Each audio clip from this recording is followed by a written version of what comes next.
once again pulled it off.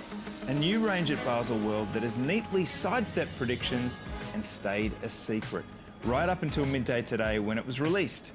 Let's start with the main talking point and the blindsider. The GMT Master 2 with two-colour red and blue Cerachrom bezel on Jubilee bracelet, or as it's more commonly known, the Pepsi.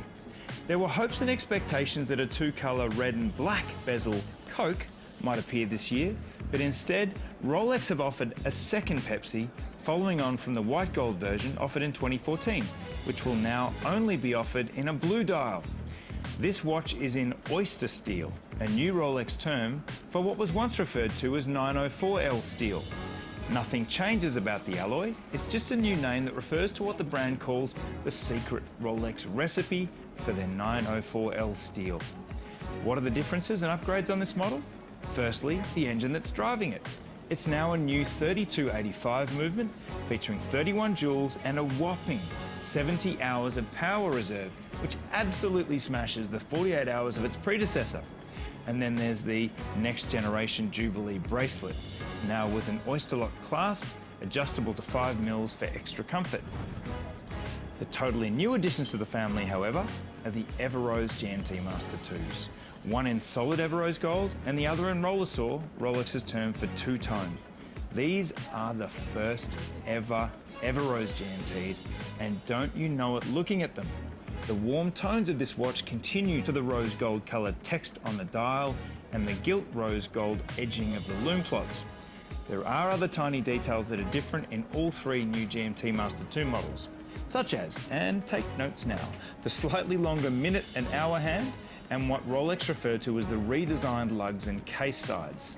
This in fact refers to a new manufacturing process which gives the case sides extra shine and sharpens the lugs. The brand believes the difference is evident when you compare these new models with previous. Moving on to the Deep Sea Dweller.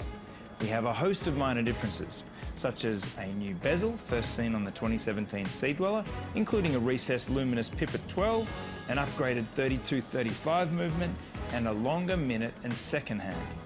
The really significant change, which totally transforms both the presence of the DSSD and the way it sits on the wrist, is the 10% increase in the width of the bracelet from 20 to 22mm. This better manages the height and weight of the case and makes it sit far more snugly on the wrist. It's quite transformative if you've ever had issues with the size, weight and height of the previous DSSD, like I have.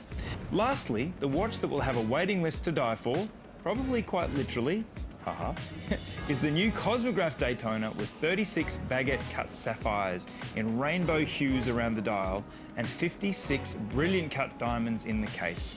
Brilliant is certainly the word here. The graduated baguette cut sapphires are indistinguishable as they move in a fluid color transition.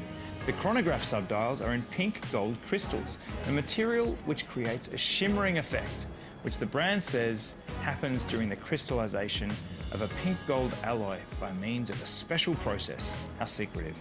I'm usually not the bling type, but this watch is spectacular, and I encourage you to try it on if you've never considered yourself the type to call for hotline bling.